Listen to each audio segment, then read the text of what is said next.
Queridos amigos, a passagem da palavra de Deus por a qual eu devo chamar a sua atenção se encontra na carta de Paulo aos Colossenses, no capítulo 3, e o versículo de número 21. Colossenses 3, versículo 21, estas palavras de Paulo pelo Espírito, uma palavra aos pais: vós, pais, não irritei a vossos filhos, para que não percam o ânimo. Bem, o nosso título nesta manhã, continuando a nossa série de estudos aqui nestes versículos de Colossenses 3, é uma palavra para os pais, uma palavra para os pais na criação de seus filhos. Nós consideramos a partir do versículo 18 a palavra do Senhor às esposas, então a palavra do Senhor aos maridos, uma palavra do Senhor aos filhos, a palavra às esposas, submissão aos vossos próprios maridos, aos maridos, amor por suas esposas, aos filhos, obediência, e agora aos pais: vós, pais, não irriteis a vossos filhos, para que não percam o ânimo.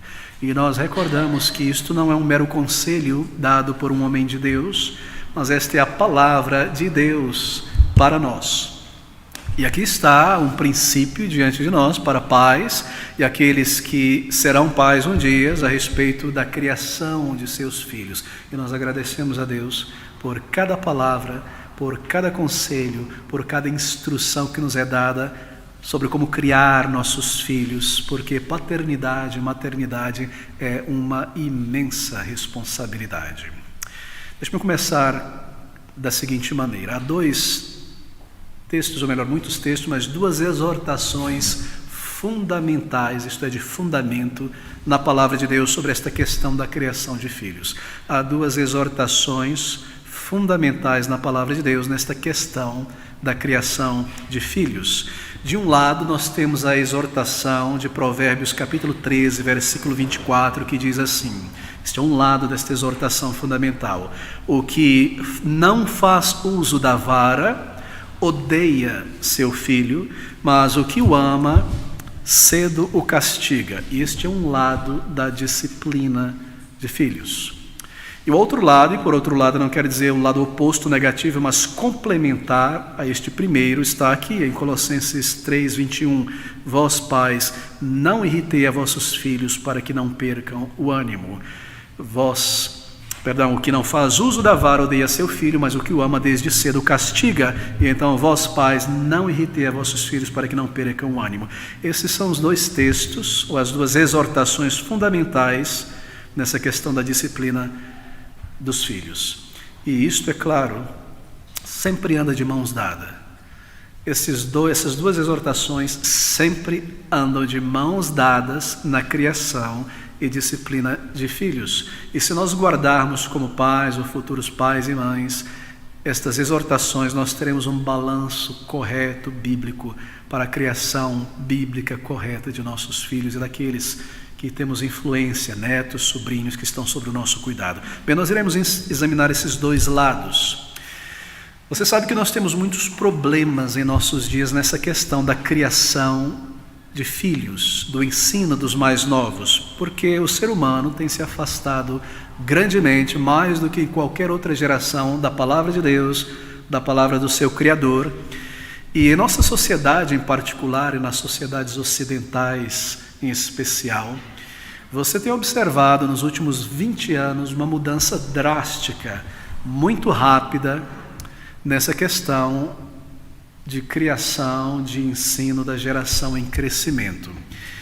E esta mudança é causada pela impiedade do coração humano, e nós aprendemos na palavra de Deus que quanto mais próximo nós estamos do fim dos tempos, pior seriam as coisas, porque os homens seriam amantes de si mesmos, etc, etc, etc, desobedientes à vontade de Deus, contrário a Deus. E isso reflete na criação de uma nova geração. E hoje o que nós temos é o ensino prevalecente de que a criança deve ser criada livre de qualquer coerção, qualquer disciplina ou autoridade. Ela deve ser deixada para crescer sem regras limitadoras, de um modo autônomo e sem autoridade. Bem, anteriormente, algumas gerações atrás, o que havia era o que tem sido chamado de hoje negativamente, de uma atitude repressiva sobre as crianças. Crianças antigamente, em linhas gerais, eram tratadas com uma mão muito pesada, às vezes como meros animais domésticos. E havia assim uma atitude bastante repressiva e às vezes até brutal na criação de filhos. Você ainda vê isso em algumas instâncias. E pais se sentiam livres para aplicar castigos que às vezes eram desumanos sobre seus filhos. Eu tenho ouvido e presenciado, visto castigos que alguns pais aplicavam sobre seus filhos que, na verdade, foram tortura, como colocar uma criança desobediente para sentar-se num formigueiro, e coisas dessa natureza que você ouve muito, não é? Ou trancar em um armário do lado de fora de casa, ou amarrar o pé numa corrente, ou deixar a criança sem comer por muito tempo, não é? 1 dia, 2 dias como castigo. Esse tipo de coisa nós sabemos que está distante da vontade de Deus na criação de um filho. Assim, esse tipo de criação, essa mão pesada, é chamada hoje de criação opressiva. E filhos, eles não tinham permissão, às vezes, nem para expressar a sua opinião, absolutamente nada, ou fazer perguntas, e eram muitas vezes vistos como estorvos, não é? Tratados como estorvos. Bem, eu não preciso gastar tempo neste ponto em particular, porque essa postura tem sido exposta e atacada e condenada corretamente. É um extremo. Ela sai das linhas do ensino da palavra de Deus para longe daquilo que a Bíblia chama de disciplina bíblica. Agora, nessas últimas 2 décadas, como eu mencionei, ocorreu uma imensa mudança desse extremo e nós caímos em um outro extremo. E o extremo é este: nós somos confrontados com uma situação oposta há 30, 40 anos atrás na disciplina, na criação dos mais novos. E o que nós temos é uma sociedade, pelo menos uma sociedade que, sob a mão pesada do governo, é levada a aceitar e a agir desta maneira. Uma sociedade que tenta lidar com este problema do ser humano, da disciplina exagerada, da disciplina desumana, buscando eliminar todo e qualquer tipo de disciplina. Você já ouviu falar sobre a lei da palmada, não é? De uns 10 anos atrás, mais ou menos. E tantas coisas extremas como essa. Esse é o extremo da disciplina exagerada. Agora, você não resolve um problema antigo criando um problema novo, obviamente, porque o oposto da má disciplina não é a remoção de toda a disciplina. O oposto da má disciplina é a disciplina correta. A boa disciplina, a disciplina bíblica, a disciplina segundo a palavra de Deus. E aqui está: vós, pais, não irriteis a vossos filhos, para que não percam o ânimo. Bem, deixa eu lhe dizer o que está por trás desta nova maneira de pensar sobre criação de filhos, sobre a criação da geração presente. É uma filosofia de vida, uma filosofia, uma compreensão sobre o ser humano que, em linhas gerais, crê o seguinte: não é nova essa maneira de compreender, ela é muito antiga, mas foi sistematizada, assim por dizer, poucos séculos atrás. É a ideia de que o ser humano nasce bom. O ser humano nasce bom em seu caráter, ele nasce neutro, e assim o que o corrompe é a sociedade. De maneira, queridos, que esse é um ensino recente, como mencionei. A ideia, então, baseada nesta concepção do ser humano, que ele nasce bom, uma tábula rasa, não é? Ser inscrita ali o que deve ser inscrito, com um potencial positivo para o bem, é que o ser humano, ele deve ser criado sem limites, sem restrições, sem uma autoridade sobre ele. E em nossa geração, esta concepção do ser humano tomou a sua força maior. E hoje nós ouvimos de escolas, não é? E de currículos pedagógicos, ideias sobre ensino nas escolas públicas, sobretudo, que traz esta filosofia, esta visão. E assim o professor, ele deixa de ser professor, porque isso traz a ideia de autoridade, de ensinar algo para alguém que está aprendendo, e ele é chamado de facilitador de ensino. Por que facilitar? Porque a criança, ela aprende por si mesma, da sua maneira, do seu jeito. Se ela quer escrever de cabeça para baixo, de trás para frente, de qualquer jeito, se é a maneira dela, o professor deve apenas facilitar aquilo que está dentro dela e deve ser colocado para fora. Você percebe? Nós ouvimos isso, nós temos visto isso. Talvez você, como pai, tenha tido que lidar com esse tipo de coisa. A ideia do construtivismo, não é? E tantas outras pedagogias que aparecem por aí. Bem, eu não quero me delongar nisso, mas por trás disso, por trás desta mentalidade que prevalece em nossos dias, não restringir, não estabelecer limites, não ter uma figura de autoridade sobre a criança, está esta ideia de que o ser humano nasce bom.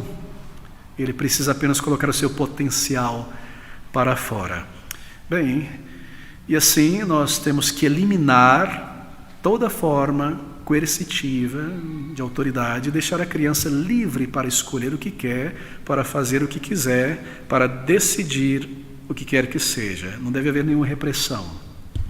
Não deve haver nenhuma disciplina corretiva, porque se há correção, subentende-se que ela está errada, e aqui está uma autoridade dizendo, você está errada, quem sou eu? Ela não está, não faça isso. Isso tem entrado nos lares cristãos, isso tem entrado na igreja, isso é visto em todo lugar agora, mas, é claro, todos nós aqui, como pessoas que conhecem a palavra de Deus, sabemos que esta filosofia é contrária à verdade de Deus, ao conhecimento de Deus sobre o ser humano revelado em sua palavra. Por quê? Porque a Bíblia diz, primeiro, que todos nós já entramos neste mundo pecadores. Nós nascemos pecadores. Nós não iremos nos tornar pecadores conforme crescemos e fazemos algo errado. Nós já nascemos com a natureza pecaminosa. Esse é o ensino da palavra de Deus. E nós trazemos de nossos primeiros pais, Adão e Eva, essa natureza pecaminosa. No Salmo 51, tantas vezes mencionado, no versículo 5, Davi diz, em pecado me concebeu a minha mãe. Não foi que a sua mãe adulterou, mas que ele nasceu um pecador. E nós temos visto isso em Eclesiastes, né? O que virá, já se sabe o nome, é um pecador.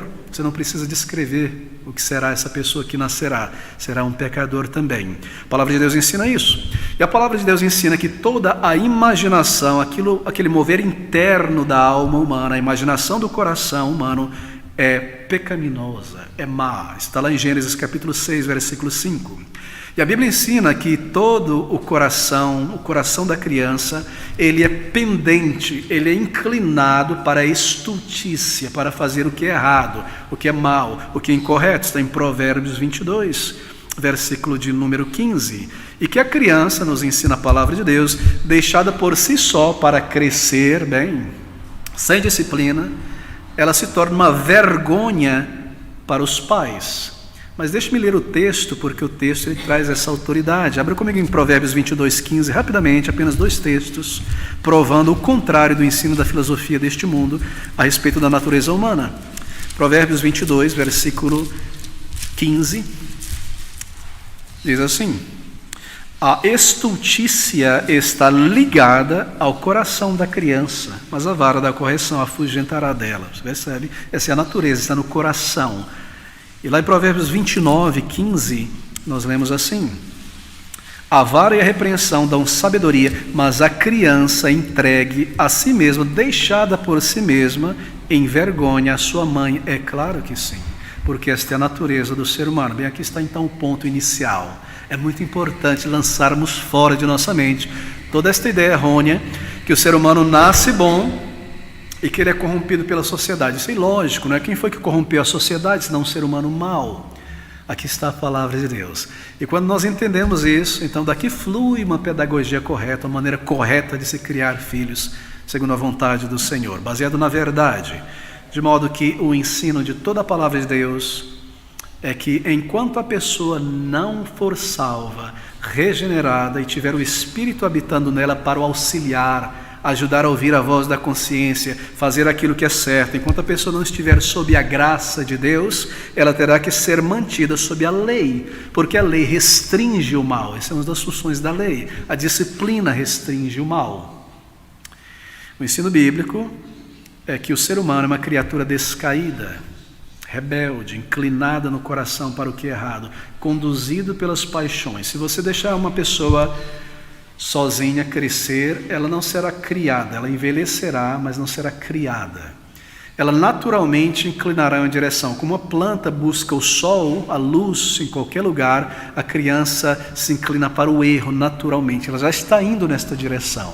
Assim, criar é moldar, é trazê-la para próximo do que é certo, estabelecer padrões de caráter, criando um ser humano para a glória de Deus. Criança deixada por si mesmo é uma vergonha para os pais e para a sociedade. Assim, antes da conversão, é assim que Deus tem estabelecido. O ser humano precisa estar mantido debaixo de regras. E, obviamente, isso se aplica também à criança, e assim deve haver uma medida de disciplina e correção para que a criança não se perca, não se entregue ao seu coração vil. E nós podemos multiplicar os exemplos, não é? De seres humanos, de pessoas que, quando você observa, procura saber o porquê de ações, de atos tão absurdos, você observa a criação. Você vê lá atrás, lá no início. De modo que remover a disciplina na criação de uma pessoa é um grande mal, é ir contrário à palavra de Deus e é ir contra a realidade, remover a disciplina. Assim, o oposto da má disciplina não é a remoção de toda a disciplina. Bem, nós temos a palavra de Deus. E na palavra de Deus nós temos a sabedoria de Deus que conhece a alma humana, que criou o ser humano, que sabe o que está no coração humano depois da queda.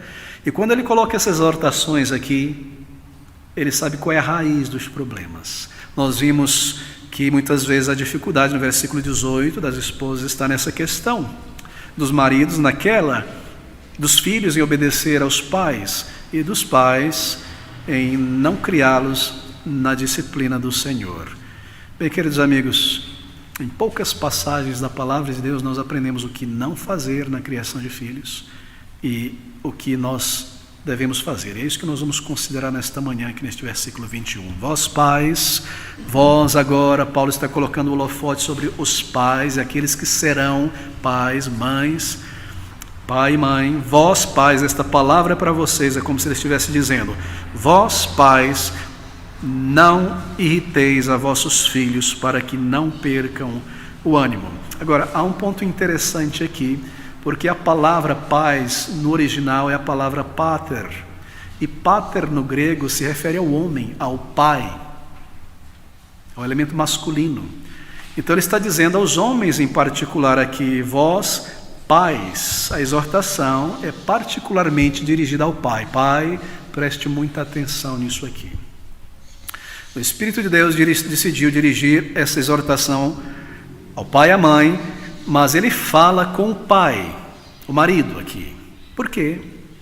Bem, certamente que quando a Escritura se dirige ao pai, se dirige também à mãe, porque a mãe está ativamente envolvida na criação dos filhos. Nós vimos ali em Provérbios, mas se você observar o capítulo 1, versículo de número 8 de Provérbios, você encontra essa verdade, não só ali, mas em tantos outros lugares.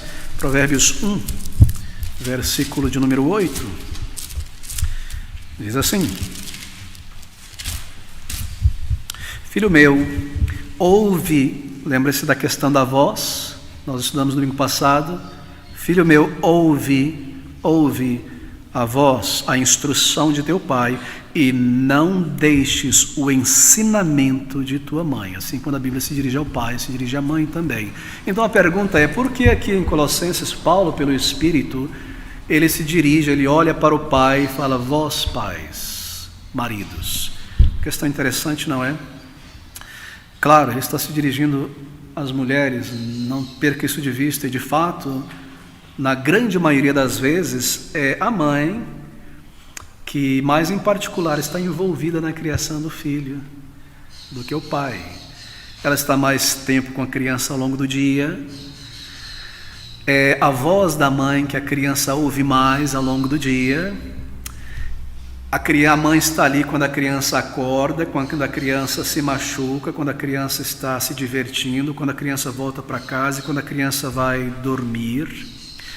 Quando a criança precisa de instrução, repreensão, disciplina, normalmente a mãe é a primeira a agir. Assim, a mãe tem mais oportunidade de influenciar os filhos do que o pai, assim por dizer. Por isso, obviamente, ela não pode estar fora da criação dos filhos, ela está inclusa aqui. E a pergunta fica ainda maior, não é? Por que então esta palavra é dirigida ao pai, ao marido, aqui no versículo 21, vós pais? Bem, uma possível explicação é esta, que o pai, seguindo o raciocínio dos demais versículos, o elemento negativo da esposa, do marido, dos filhos, uma razão possível é que os pais, o marido, muitas vezes tende a negligenciar a sua responsabilidade na criação de seus filhos. Há essa tendência muitas vezes em nós, maridos. E o pai, por essa tendência, deixa para a mãe realizar toda a tarefa de criar, de disciplinar os filhos, enquanto ele cuida de alguma maneira de prover para o lar, ele não se envolve. Alguns maridos têm observado, às vezes, não aqui em nosso meio, espero, parecem pensar que sua função é apenas trazer o recurso financeiro para casa e o resto é com a mãe. Isso parece acontecer em alguns lares, às vezes lares cristãos também. E outros pais, eles pensam que devem fazer alguma coisa, mas se envolvem ativamente o mínimo possível, porque estão ou muito cansados ou muito entretidos. Essa pode ser uma explicação do porquê esta ênfase no marido em particular. Todavia, eu creio que há uma explicação ainda mais razoável, bíblica, para esta ênfase sobre o pai. A razão é que o ensino bíblico é que o marido é a cabeça do lar. E cabe a ele a responsabilidade final sobre o lar, o que inclui a disciplina, a criação dos filhos. Assim, quando Paulo fala aos maridos, vós pais, ele está falando à mãe, mas ele se dirige aos pais ou ao marido em particular aqui, porque está sobre o marido, os pais, a responsabilidade daquilo com que a mãe faz com os filhos. E ao se dirigir ao pai, ele se dirige àquele que Deus investiu com autoridade para a disciplina. Assim, o pai é aquele que, em última instância, deve prestar contas a Deus sobre o lar, sobre a família.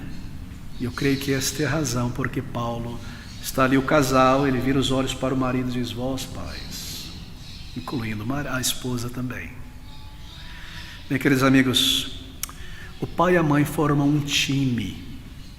Essa é a realidade e o objetivo pelo qual eles estão lutando, se esforçando, é pela criação correta de seus filhos e filhas. Assim, juntos, eles conseguem avançar para este objetivo. E a grande tarefa, o grande desafio diante desses pais é realmente grande mesmo, é muito grande, porque a tarefa é muito grande, porque há muitas oposições contra esta tarefa divina de criar filhos segundo a vontade de Deus. É um caminho com muitas lombadas, de modo que esta cooperação entre pai e mãe é requerida para que isto aconteça. Isso é vital, isto é bíblico, isto é necessário. Bem, antes de nós seguirmos aqui então o nosso texto de Colossenses capítulo 3, versículo 21, deixe-me lidar com um texto que está ali em Efésios, complementando esse texto de Colossenses 3. Efésios 6, abra comigo no capítulo 6, versículo de número 4, volte um pouco. Ouça essas palavras, porque isso aqui complementa o que nós acabamos de ler em Colossenses 3, 21, Efésios 6, 4. E vós pais, lá em Colossenses ele diz, não irriteis, aqui ele diz, não provoqueis. Pais aqui também é masculino. E vós pais, não provoqueis a ira a vossos filhos, mas criai-os na doutrina, que também pode ser traduzido como disciplina, porque a palavra grega paideia, não é? De disciplinar, e admoestação, ou doutrina do Senhor. Você percebe como esses dois textos se complementam aqui? E é isso que está diante de nós. Vós pais, Paulo inicia dizendo, criai-os. Queridos amigos, crianças devem ser criadas. Elas não se criam a si mesmas corretamente. Você não pode esperar que o senso comum implantado no ser humano conduzirá à coisa certa. Criança não fará a coisa certa naturalmente. Crianças devem ser criadas. E por criação tem-se em vista um plano, um objetivo, estratégias, disciplinas, algo pensado, algo planejado. Vós, pais, criai a vossos filhos. Crianças devem ser criadas por causa dessa natureza pecaminosa que há dentro de nós. A criança está naturalmente inclinada ao que é errado, ela tem essa tendência de extraviar-se, de corromper-se muito cedo, isso está dentro de cada um de nós. Assim a criança deve ser criada, o que significa dizer, ela deve ser edificada, construída. E sobre o que nós estamos falando? Bem, caráter. É o caráter que deve ser criado, construído. É o caráter, queridos amigos. Ele ainda não foi formado. Sim, a personalidade, ela é formada ali por volta dos 3 meses de idade. Os traços, os rasgos principais da personalidade daquele ser humano já estão presentes ali. Às vezes, uns 3 meses de idade você já percebe algo que vai permanecer. Com 2 anos de idade está extremamente claro. Mas o caráter não. Porque caráter tem a ver com moralidade, padrões morais. É importante discernir isso, marque isso. A personalidade do ser humano já começa a tomar forma ali muito cedo, os traços de como ela vai ser, aqueles elementos que ela traz do pai, da mãe, do avô, dos 2 lados, e a sua própria característica singular começa a tomar forma ali. Você vê aquele primeiro sorriso, aquele primeiro gesto, aquela primeira maneira de pensar, ali bem pequenininho, cristalizado numa foto, talvez num vídeo, você vê lá na frente, já se formou nessa direção. Isso é personalidade. Porém, caráter é algo que é colocado ali. É por isso que há pessoas de mau caráter, de caráter horrível, de caráter vulgar, de caráter sensual, de caráter enganador, e pessoas de caráter bons, no sentido de que foram criadas, que andam de acordo com aquilo que é honesto, que se esforçam para ajudar e que seguem aquilo que é bom, e outros que não. Porque caráter é formado e essa responsabilidade é dada aos pais, porque é na família que teme a Deus onde isto é formado. Aqui está a palavra de Deus para pessoas que temem a Deus. Bem, a primeira coisa então que os pais têm que compreender é a sua responsabilidade para com os filhos, é de que nessa responsabilidade, quando nós temos filhos, filhos não são nossas propriedades. Elas não pertencem definitivamente a nós. É difícil pensar sobre isso, né? Mas é verdade. Elas não são entregues por Deus para algum tempo e com algum propósito. Não para nós obtermos delas o que nós quisermos e usá-las para gratificarem nossa ambição e nosso ego e torná-las algo que nós gostaríamos de ser e não fomos em termos materiais, não. O que nós devemos guardar em mente é que elas nos foram dadas para serem edificadas, criadas, educadas e preparadas. Para quê? Para Deus e para a vida. A personalidade já está ali, mas a criação do caráter deve ser feita. E veja, isso é muito interessante, porque se você não formar o caráter, não é que ela está parada ali esperando e não desenvolver um caráter, não. Se você não está inclinando ela na direção do alto, das coisas certas, ela naturalmente se inclinará à concupiscência da carne, se tornará alguém sensual, carnal, dos olhos, vaidoso, quero ter, quero ser visto, ou a soberba da vida, alguém orgulhoso, soberbo, superior aos demais. Naturalmente, ela já está se formando nessa direção, e a função é não permitir essa direção e incutir os princípios da verdade e auxiliar a criança. Então não pense que está tudo bem, ela está num ambiente bom, então naturalmente ela vai ser moldada pelo formão dos exemplos indiretos. Aí não, ela está sendo inclinada pelo seu coração. Assim, criar é algo proativo. Essa é a segunda coisa a se marcar. Crianças não pertencem a nós de maneira absoluta e definitiva. Nos são dadas, sim, para a alegria e o desfrute. É uma herança do Senhor, mas para criá-las para o Senhor que os criou e para a vida, como pessoas decentes neste mundo. Isso nós mantemos em mente ao iniciarmos essa tarefa. Pessoas que têm caráter, que não se entregam ao erro, edificadas, criadas, preparadas. Bem, não somente para a vida e para o mundo, mas para terem um relacionamento com o seu Criador.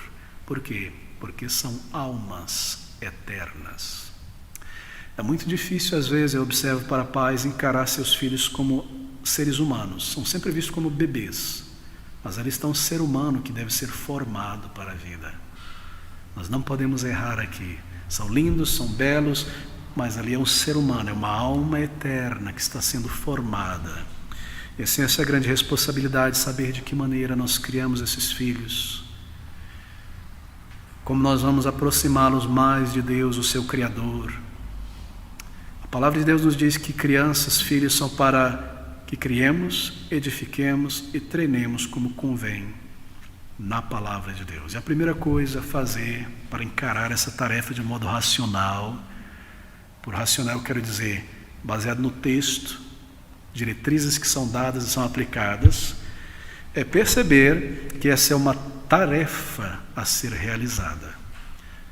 Ela deve ser realizada, é algo que está diante de mim. Você tem uma tarefa quando você vai para o trabalho ou em casa, é dessa forma. Meu filho, minha filha, eu tenho uma tarefa com ela, que é criá-lo. Esse é o primeiro passo. Não nos foi dado permanentemente, há uma tarefa diante de nós. E assim nós precisamos conhecer a vontade de Deus para realizar a vontade de Deus. Então essas palavras de Efésios, criai-as na doutrina e admoestação do Senhor, para que conheçam a Deus, para que temam a Deus. Por quê? Porque temer a Deus e não ter medo de Deus, mas honrá-lo, respeitá-lo, considerar a sua vontade, é o início, o princípio da sabedoria. É o ponto inicial, é o primeiro degrau da sabedoria. É começar sabendo que Deus que Ele é Senhor, que Ele é o meu Criador, que Ele é real, que Ele me vê, eu devo prestar contas a Ele, que Ele tem uma vontade para mim, uma lei para mim. Isso deve ser criado, formado na mente da criança. Esse é o passo inicial. Não é meramente levar a criança a um culto, é uma tarefa de ensinar. A nossa igreja, ela abraça essa tarefa para auxiliar os pais. Nós trazemos o Evangelho, caminho de salvação e um bom testemunho. Os pais seguem em frente, no lar. É no lar que começa. É em casa, é no contexto da família. Na doutrina e admoestação do Senhor, para que se aproximem de Deus e o busquem enquanto há tempo. Bem, essa vida é um período probatório. E nós as ensinamos e a treinamos para que se voltem ao Senhor Jesus Cristo e sejam salvos. Essa é a realidade. Esta vida é um período breve, período probatório de ensiná-las a conhecer a Deus e a buscarem o Senhor Jesus Cristo, então a eternidade com Deus ou longe de Deus. Esta é a realidade. Tudo mais é manutenção do corpo. Tudo mais é corolário na criação de nossos filhos. O nosso objetivo ao criarmos nossos filhos não é torná-los bons profissionais e terem uma vida de sucesso material. Esse é um erro, essa é uma mentira, esse não está no ponto, essa não é locomotiva, esse não é objetivo. Isso é uma consequência, isso é uma necessidade para que a criança saiba como manter-se e tendo uma família, a manutenção da família. O objetivo da criação é para que conheçam o Senhor e o busquem enquanto há tempo nesta breve jornada aqui na terra. Bem, mas como será feito isso? É a pergunta.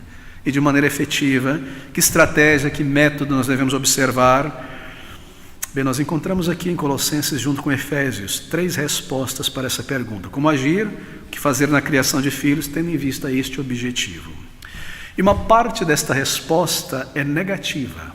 Por negativa eu não quero dizer ruim, eu quero dizer aquilo que nós não devemos fazer. É interessante, a palavra começa ensinando o que não fazer na criação de filhos. Efésios 6,4 diz: pais, aqui está o não provoqueis a ira a vossos filhos. Em Colossenses 3,21, vós pais, não irriteis a vossos filhos para que não percam o ânimo. E então há 2 aspectos positivos agora, aqui em Efésios: mas criai-os, primeiro na doutrina, e em segundo, na admoestação do Senhor. Não faça isso ao criar seu filho, mas faça isso ao criar seu filho, a sua filha. E a resposta sobre como agir na criação de filhos está aqui. Traz um aspecto negativo, o que não fazer. Negativo não é mal ou ruim, é no sentido de que evitar, o que não fazer. E 2 aspectos positivos em o que colocar, o que construir ali. Bem, Paulo inicia com um aspecto negativo na criação e nós devemos honrar o texto e seguir essa ordem que o Espírito escolheu e iniciar também com um aspecto negativo. Assim, estas palavras de Colossenses e Efésios: o que não fazer. Em outras palavras, o que Deus, o Senhor, diz que nós, como pais e tutores, devemos evitar é aquele primeiro extremo que eu mencionei lá no início.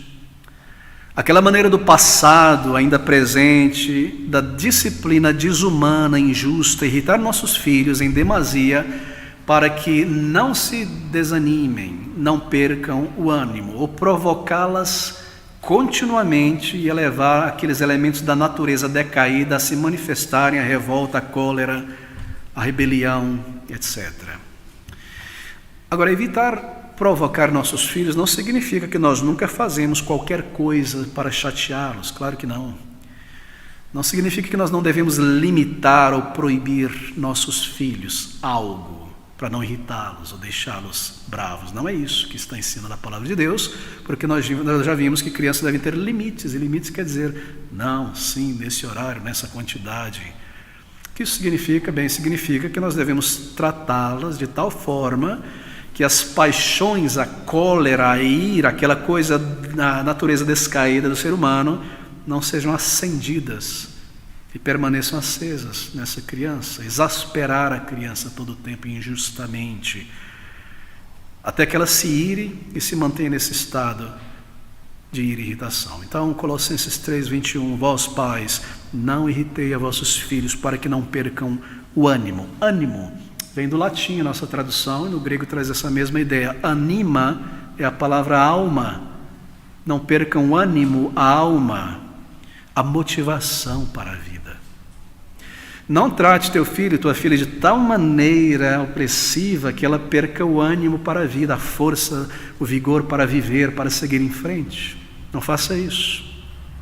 E a ideia aqui é que a criança é um barco à vela, ou seja, não faça nada para que o vento que sopre a vela pare e a criança perca o ânimo e se torne desencorajada. Uma criança letárgica, morosa, porque se sente inferior, frustrada, que erra em tudo, é um idiota, isso e aquilo. Isso é possível acontecer e eu já vi isso acontecer. Conheço pelo menos 2 pais que tinham um gênio muito terrível e um deles, um pastor. Criado de uma certa maneira, uma certa região do Brasil, manteve aqueles elementos culturais, nunca pensou que tinha que se despojar daquilo. E ele trazia uma pressão muito grande sobre o seu filho mais velho, mas muito grande. E o homem falava gritando e a criança era tratada, às vezes, como um bicho, não é? E ele imaginava que estava demonstrando amor. E o resultado é que essa criança, ela cresceu morosa, com medo da vida, sem saber como engajar, e permanece assim, hoje é um adulto de 40 anos. Não é que é um traço da personalidade. Esse homem quebrou o ânimo, o espírito dessa criança, lá cedo. Não é? Então você percebe que isso pode acontecer? Assim, não irriteis, para que não percam o ânimo, que esse vento na vela, para engajarem com a vida, fazerem o que devem fazer. Não provoquei vossos filhos a ira. Não quebre o espírito da criança, não tire o vento das velas para que ela precise ser sempre empurrada pela vida. Porque se sente inferior, porque ouviu o tempo todo, você é um burro, você é um pamonha, você é um bolacha, você é um banana, você, e ela incorpora isso, ela entende, poxa, então essa é a minha natureza. E quando ela comete um errinhozinho, você olha, eu fiz isso e não consigo aprender porque eu sou isso mesmo. Você não quebre o ânimo com palavras desta natureza. Efésios diz, não provoqueis a ira a vossos filhos. Ira é um estado de raiva, de irritação, de amargura e de frustração contínua. A criança se torna ressentida, com medo, com raiva e por consequência rebelde. Não provoqueis a ira a vossos filhos. E a criança, debaixo daquilo que Paulo chama de provocação, se torna uma pessoa rebelde e irada dentro de si. Então é muito fácil ver porque muitos jovens, crianças, ao entrarem na pré-adolescência, começarem a entrar na adolescência, adotam um estilo maligno de vida, de violência, de rock and roll, de gótico, de o que quer que seja, está ali dentro. Está ali dentro. Foi provocado a vida inteira e mantido nesse estado de amargura, de rebelião. E agora que eu tenho um pouco de força, inteligência, um pouquinho de recurso, eu manifesto, eu ponho isso para fora. A criança está debaixo daquele que Paulo chama de provocação, tipo de ressentimento contra os pais, que vai emergir mais tarde, quando a criança se tornar um pouquinho mais forte, um pouquinho mais independente. E assim, muitos pais se assustam com uma mudança muito brusca na criança. Sim, a adolescência é um período que há turbulência, mas quando é uma mudança tão extrema, é de se perguntar, não é? Será que pais, no seu zelo, irritaram tanto e provocaram tanto os seus filhos, que essa amargura permaneceu ali contínua e foi colocada para fora neste momento? De que maneira pais, mães conseguem fazer algo tão trágico, permitir que algo tão trágico assim aconteça? Como poderia pais irritar seus filhos para que percam o ânimo, percam a coragem, ou provocá-los à rebelião, à amargura, à ira? Bem, deixe-me sugerir um número de maneiras, porque nós estamos lidando com um aspecto negativo, o que não fazer. Esse é o lado negativo da criação, o lado que nós devemos ser bastante cuidadosos e nós queremos evitar a todo custo. Mas, queridos amigos, deixe-me dizer algo antes de passar para isso tudo negativo. Nenhum pai aqui nesta manhã o acompanhando, nenhuma mãe deve se sentir frustrado por não ter alcançado isso, ou totalmente desencorajado ao ouvir o que eu passaria a dizer aqui, porque todos nós falhamos, todos nós temos muitas falhas. A palavra de Deus está aqui para nos ajudar, e em muitas áreas que eu irei mencionar aqui, provavelmente nós falhamos, mas se há um sincero desejo de melhorar, um sincero desejo de seguir em frente de acordo com a palavra de Deus, assim, se há dependência do Senhor, há um esforço real, então muito será alcançado. Muito pode ser melhorado, porque o Senhor nos ajuda, o Senhor ouve as nossas orações, e erros graves podem ser corrigidos se nós somos diligentes. E assim, o objetivo destes pontos que eu irei mencionar não é piorar, é melhorar a situação. Bem, deixe-me mencionar então razões por que nós conseguimos irritar a tal ponto a criança, a rebelião, a ira, ou quebrar o ânimo de uma criança. Isso acontece, ressentimento, ira a longo prazo, quando nós somos indiferentes com as crianças, com as preocupações delas. Tudo começa ali. Isso acontece com muita facilidade, não é? A vida é corrida, muito a fazer, conta para pagar, boleto para pagar, isso para pagar, etc, etc, etc. Muita responsabilidade, nós somos bombardeados de informações para dar atenção o tempo todo, e assim é fácil para os pais achar as necessidades e as preocupações das crianças como coisas triviais, cansativas de ter que lidar, e ignorar que essas necessidades e essas preocupações são tão grandes quanto elas. São pequenas para nós, mas são tão grandes quanto elas, são tão grandes para elas. E ignorar, esquecer dessas necessidades e preocupações e não dar interesse a estes pontos próprios da criança. Outras vezes, não tratando uma criança, não notando, que uma criança é diferente da outra, mesmo da família, mesmo irmãos gêmeos.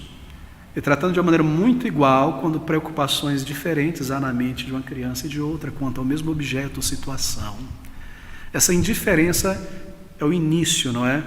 Do ressentimento, da amargura, da irritação. Assim, às vezes, por exemplo, nós nos tornamos indiferentes à necessidade de companhia que a criança tem. Assim, o tempo chega, quando a criança começa a rejeitar a autoridade do pai, porque não estava ali próximo, a autoridade junto com companhia, instruindo no caminho. Era uma autoridade indireta, delegado enquanto o pai estava longe, a criança estava aqui, autoridade por palavra, mas não havia essa companhia juntos. E assim, o respeito à autoridade dos pais é diluído, é perdido conforme a criança amadurece, cresce, perdido aos poucos por causa da indiferença. De modo que, quando a criança chega à adolescência, e os pais querem protegê-los naturalmente de perigos da vida, então é quando os conflitos começam. porque a autoridade foi perdida na estima da criança. Agora, quão mais fácil é quando a afeição e o respeito pelos pais é mantido ao longo dos anos, não é? Ou seja, a indiferença traz isso. Isso é o que nós não podemos fazer.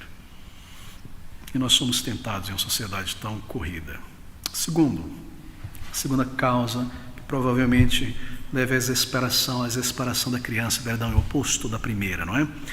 Isso acontece quando os pais dão atenção e interesse exagerado, demasiado para a criança, mais do que o necessário. Assim, elas fazem isso ao ponto de sufocarem a autonomia da criança, que é um ser humano também, e que tem um gosto e uma personalidade, e às vezes os pais decidem absolutamente tudo para a criança, sem a participação da criança. Que escola ela irá, que esporte ela vai praticar, que instrumento vai tocar, que time vai torcer, isso, aquilo. E não se respeita esse elemento do ser humano na criança e a sua autonomia. Que profissão vai seguir? Coisas como essa, nós precisamos ser cuidadosos. E assim você empurra a criança para fora de tudo. Isto é, você empurra para fora o julgamento independente dela como ser humano e o gosto. Tudo isso é desprezado. Sim, nós queremos o melhor para nossos filhos, mas nós não podemos desprezar isso. E esse é o oposto da indiferença. Enquanto alguns pais caem na indiferença, outros caem no oposto da indiferença. Sufocar esta autonomia humana que é na criança. Agora, deixa eu dizer por que isso acontece muitas vezes. Por causa do orgulho que há no coração dos pais. Orgulho de quê? Porque nós queremos ter grande orgulho de nossas crianças, o melhor nisso, o melhor naquilo, então vai fazer isso aqui, é só isso, e não se respeita esse elemento da autonomia, da personalidade da criança. Não estou dizendo deixe tudo aberto para a criança, não. Deve-se trazer o elemento do gosto, da personalidade da criança também, da sua autonomia ali. Não é? Nós queremos predeterminar em demasia o curso da vida dos filhos. E assim, essa direção compulsiva da criança, que não leva em consideração em nada o gosto, a inclinação da criança, tem a tendência de causar ressentimento mais tarde na criança. E você ouve muito isso aqui: eu só fiz aquele curso porque meu pai queria demais, minha mãe queria demais, eu detestei. Que coisa, né? Que triste. Sim, é necessário estudar, ter uma profissão prática, mas será que nós estamos observando? Eu quero que meu filho seja um médico e outra coisa não serve. Um advogado e outra coisa não sei. Eu ouvi um modismo assim no passado, né? Mas nós esquecemos que o trabalho material é manutenção do corpo. Nós estamos criando o caráter. Mantenha isso em vista. Assim, às vezes há uma superproteção. Claro, nós devemos nos preocupar muito hoje em dia com a segurança de nossas crianças na era da internet e tantos problemas. É necessário cuidado, é necessária uma dosagem séria de proteção, não é? Mas que não negue qualquer coisa à criança, que traia o interesse da criança o tempo todo. E crianças, lembre-se, elas não são cegas. Elas veem o que outras crianças estão livres para fazer e ter acesso. E proteção desmedida e irrazoável com frequência produz amargura e ressentimento. Eu não estou dizendo que isso é algo fácil, sobretudo para criança. Deixa eu dar um exemplo simples. A criança chegou à pré-adolescência, ou quase lá, e começa a insistência por ter um smartphone, porque minha colega de classe tem um desse tamanho e vê tudo, e você não quer negar uma tecnologia que é algo natural e necessário para a geração atual, mesmo que você quer proteger. É um desafio, não é? Saber como lidar com isso. Na verdade, eu pelo menos aconselho a não dar smartphone para crianças na pré-adolescência. Você faz o maior mal do que o bem. Se precisa ligar para o pai, dá um daqueles telefoninhos. Comunicação. Mas acesso à informação sem controle dos pais, querido amigo, entenda isso. Há 20 anos atrás, você e eu, na carne, para acessarmos porcaria, maldade, nós temos que fazer escondido, ir numa banca de jornal, ir numa livraria, pagar, subornar alguém. Hoje não, você tem na tua mão tudo que é lixo, dentro da tua casa, diante dos teus olhos. Isso não é algo pequeno, deixar um celular com internet na mão de uma pessoa que está sendo formada. Essas coisas são maiores do que a capacidade do pré-adolescente de lidar. Assim, deve haver um balanço. Eu estou lidando aqui com um extremo, mas não caia no outro extremo. Superproteção desmedida e irrazoável produz amargura, ressentimento. Terceiro, crianças podem ser feridas a longo termo se elas são criticadas e desencorajadas demasiadamente. Lembre-se que a habilidade, capacidade de fazer algo e a mente da criança ainda está em formação. E assim, constantemente, as crianças fazem coisas nécias, não é? Porque estão em formação. E a maneira como elas realizam certos projetos, às vezes dá tudo errado, mas elas são crianças. Assim, os pais devem racionar a crítica negativa quando possível, mais que possível. Porque crianças não conseguem carregar uma grande carga de criticismo o tempo todo. Você quebra lá dentro o ânimo da criança. Claro, lembre-se disso, pai, mãe. Você não precisa esmagar o sonho da criança somente porque soa infantil o sonho da criança. Você não precisa esmagar isso imediatamente. Você não vai ser isso aí que você falou, não. Lembre-se, em poucos meses ela irá mudar de sonho. Se hoje ela quer ser um astronauta, amanhã tudo que ela quer ser é varrer a rua como aquele homem naquele uniforme bonito. Ou tudo que ela quer ser é aplicar injeção. Ou um pediatra. Não há necessidade de esmagar o sonho da criança. Não há necessidade de jogar água fria, gelada o tempo todo. Por quê? Porque se o sonho da criança não é intrinsecamente mau, então não procure desencorajar. Ainda que você não encoraje, também não procure desencorajar. Se a criança é nova, não lide com ela nessa questão como se fosse um adulto. O que importa para ela nesse momento, se ela deseja ser um motorista de tanque, um lançador de foguete, o que importa nesse momento? Um astronauta, um piloto de avião. Claro, se quando mais tarde, um pouco mais velhas, já mais conscientes, elas começarem a sonhar com coisas impossíveis e perigosas, então há maneiras mais amigáveis de dissuadir a criança ou o adolescente, sobretudo. Assim, o que eu quero dizer é que a atividade intelectual da criança, ela não deveria ser esmagada logo no início da vida, pois ela é uma criança. Quarto, eu espero que você esteja tomando nota, e se não, ouça novamente, porque aqui está o ensino da palavra de Deus, neste grande desafio que nós temos. Graças a Deus pela sua palavra.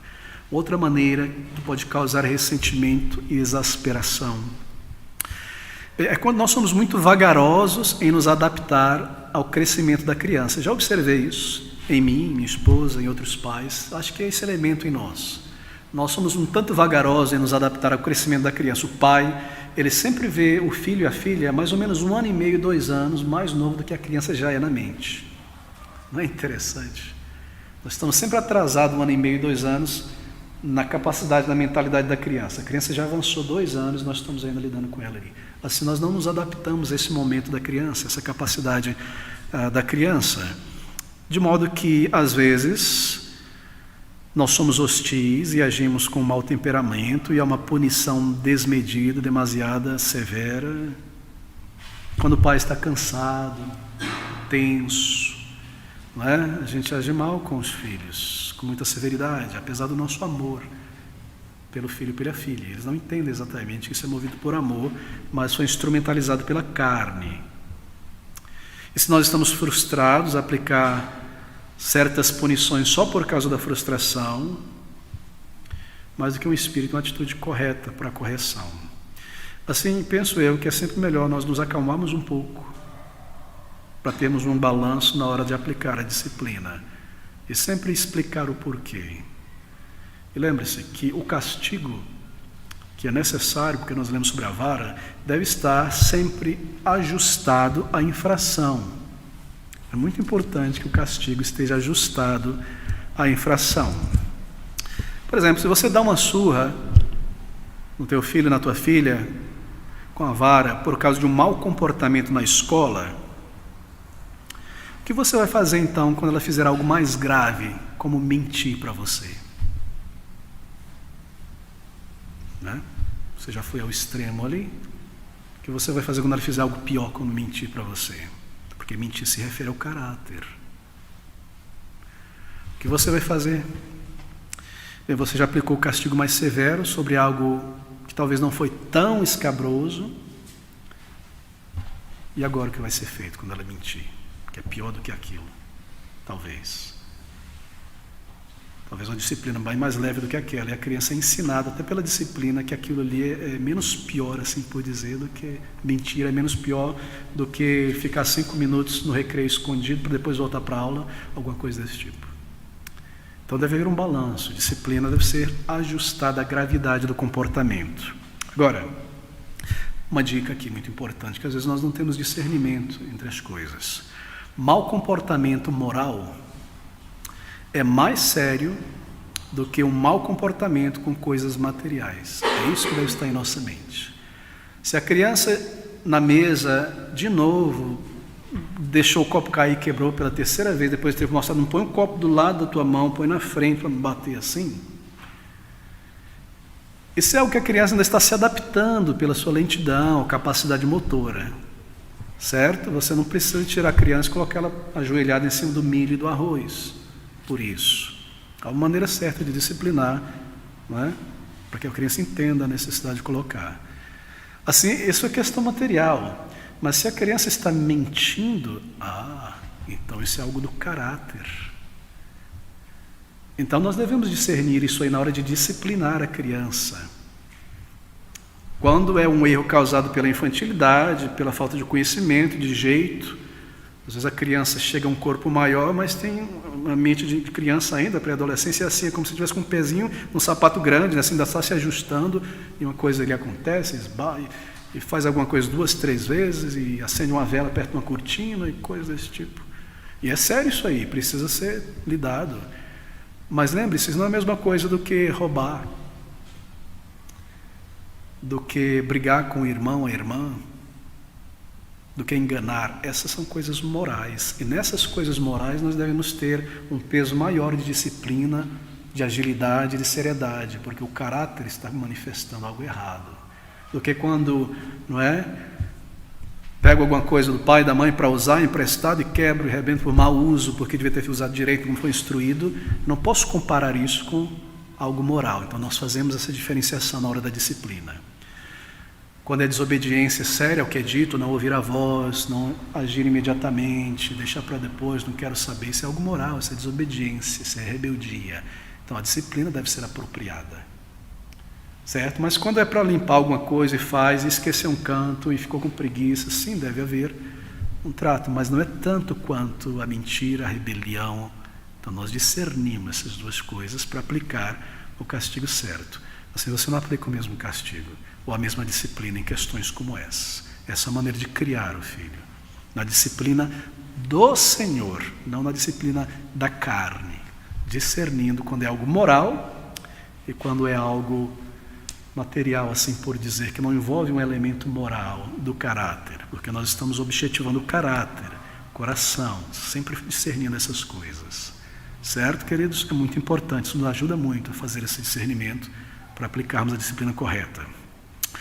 Bem, ela deve ser ajustada, então, comportamento moral, mentira, violência, roubo, imoralidade, desonestidade, há sérios problemas no coração da criança quando isso está se manifestando.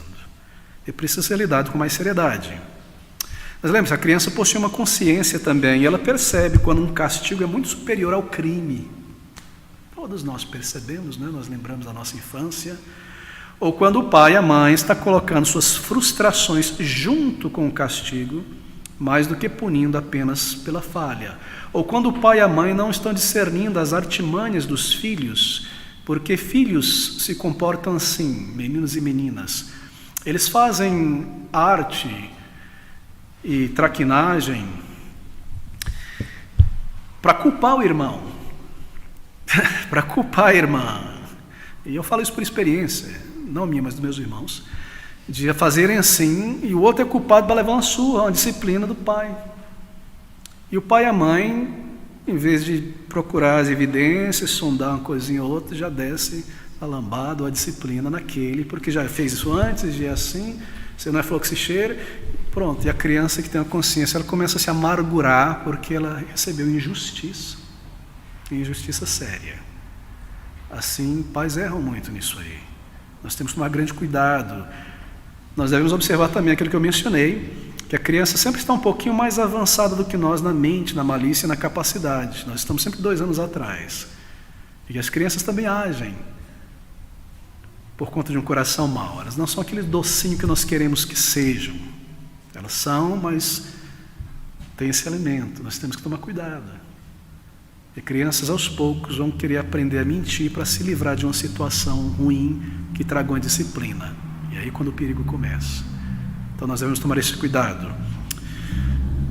Certo? Não colocar a nossa frustração, então, ou falta de discernimento na hora da punição. Porque isso pode criar algo no coração da criança.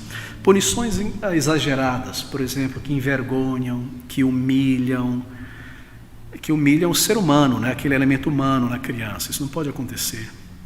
Porque isso irá resultar em ira por um lado, em certas crianças, e em profunda frustração, desencorajamento em outras crianças, ou os dois muitas vezes. Por exemplo, pais que castigam os filhos de uma medida exagerada e juntam com a disciplina, qualquer que seja, tirar algo, limitar algo, a disciplina física quando já passou várias etapas, juntam essa disciplina com humilhação verbal. Isso é terrível. Porque enquanto a disciplina lida com o corpo, muitas vezes, ou com o elemento errado que está lá dentro, né? Negar algo por um tempo, uma satisfação, um prazer, o que quer que seja, a humilhação verbal, ela vai lá dentro, ela lida com o ser. Então, se a disciplina junto com a humilhação verbal, você corre o grande perigo de causar desencorajamento, de quebrar o ânimo. Palavras que humilhem o filho, a filha, fez algo errado, não devia ter, foi irresponsável. Mas se você, junto da disciplina, tirar esse privilégio, essa oportunidade de dizer, você é um inútil. É um inútil mesmo, completamente, não consegue fazer nada, nem fritar um ovo, nem abrir uma porta. Você é um inútil. Você é um coitado. Você é isso, você é aquilo, você é valor. Sabe o que esse isso se refere ao ser, mas é isso mesmo a pessoa. Então essas palavras são como flechas agudas, que vão lá na mente e no coração, porque diante da criança, do adolescente, meu pai tem uma autoridade, me conhece. Se ele está me dizendo isso é porque me vê desde a infância, então eu sou inútil, eu sou um banana, um coitado, não tenho valor. Isso infunde na mente da criança informação que ela de fato é isso, e permanecerá com ela muitas vezes por boa parte da vida. A criança humilhada, em sua personalidade, talvez ela não mostre isso no momento, na sua frustração, na sua ira, porque a criança, lembra-se, recupera rápido dessas coisas, não é? Rápido, logo já está ali brincando, etc. Mas conforme ela cresce, o ressentimento aumenta, e logo eclodirá. E uma criança rebelde, ou violenta, ou que não tem mais afeição pelo pai, isso vai ser o resultado, ou imoral, ou muito tímida, extremamente retraída, incapaz de enfrentar a vida e de estar com as pessoas e de lidar, é outro extremo. Sexto lugar, injustiça no trato com a criança frustra a criança a longo termo. Muitas vezes não acontece que os pais precisam decidir a medida de culpa entre os filhos, como eu acabei de mencionar, e uma recebe mais culpa ou mais punição que o outro, e assim decidir um caso entre duas filhas, a gente necessita da sabedoria de Salomão. Agora, se com frequência há muita injustiça, então a autoridade do pai irá diminuir naturalmente na estima, no coração do filho. Injustiça na disciplina, quando, por exemplo, não há uma razão aparente para a disciplina, não é explicado, a criança está ali, na consciência dela fazendo alguma coisa tranquila, de repente vem um tapa, ou vem um empurrão, ou vem um puxão de orelha. Do nada. Queridos, nós copiamos a Deus. Deus, ele nunca estende a vara antes de apelar à nossa consciência. Está em Hebreus 6 e 11. Ele argumenta com a nossa consciência, filho meu, ouve, etc. Aí depois De ter informado, avisado, a consciência está ativada, então, se necessário, ele disciplina. Assim nós devemos ser também. Informar o porquê, explicar o porquê. Muito bem, justiça na disciplina. Por que eu não posso fazer tal coisa? Nenhuma explicação é dada. Explicações devem ser dadas. Não é justificativas, mas explicar o porquê. Isso deve ser dado.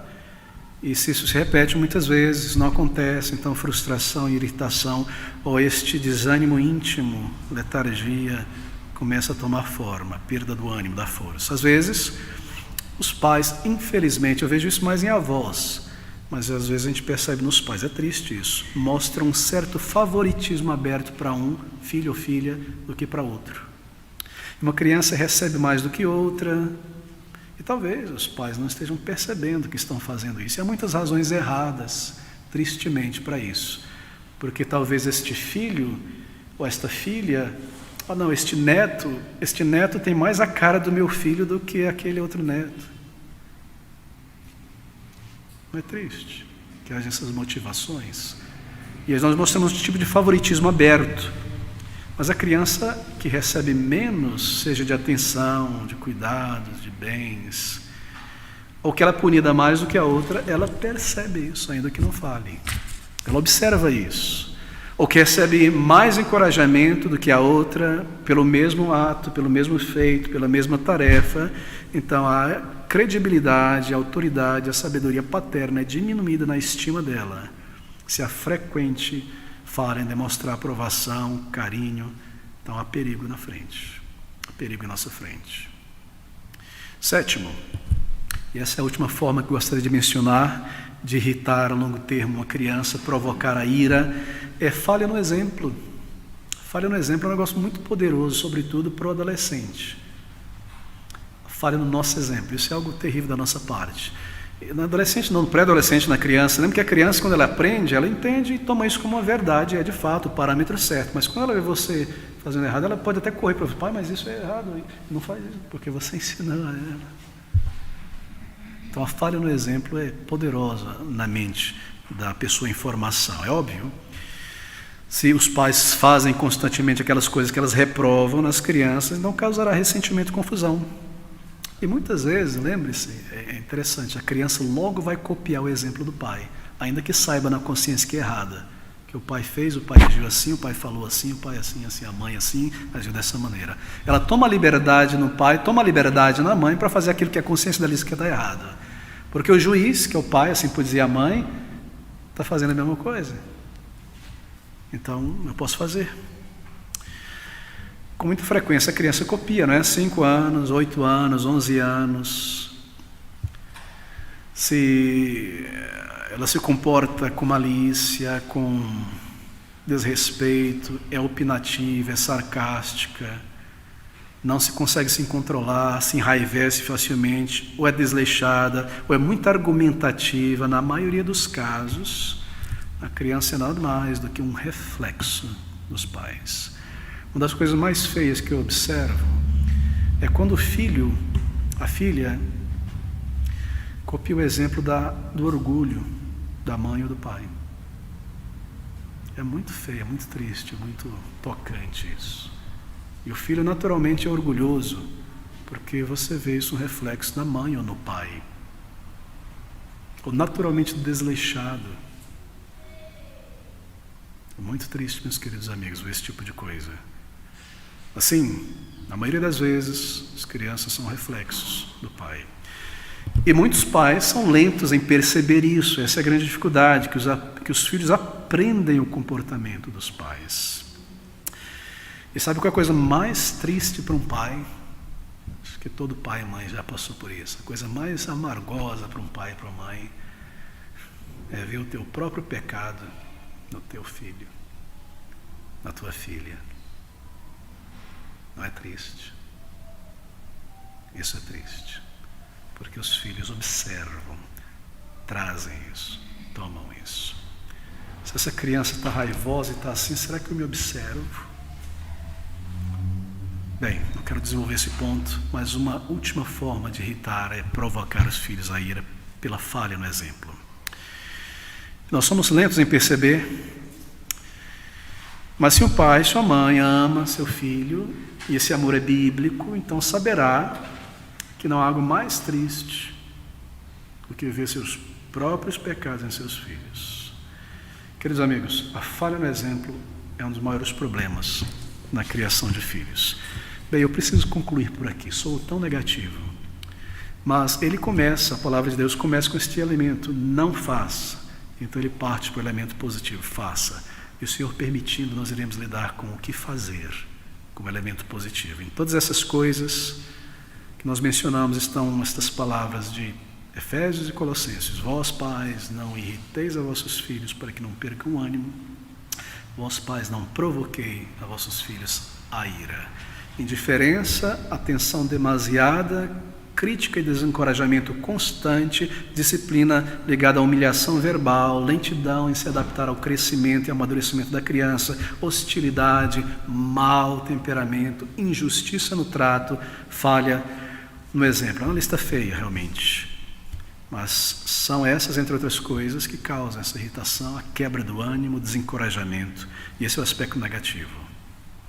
Queridos amigos, nosso desejo é cumprir o objetivo de glorificar a Deus. E nós precisamos atentar a esse lado negativo. Conforme nós conduzimos nossos filhos a conhecerem e amarem a Deus. E a conhecerem o Senhor Jesus Cristo, o Salvador. Próximo domingo, os 2 aspectos positivos: criar os filhos na doutrina ou disciplina e admoestação do Senhor, e vários conselhos bíblicos e práticos para pais, para futuros pais, para avós, para tios, nessa grande responsabilidade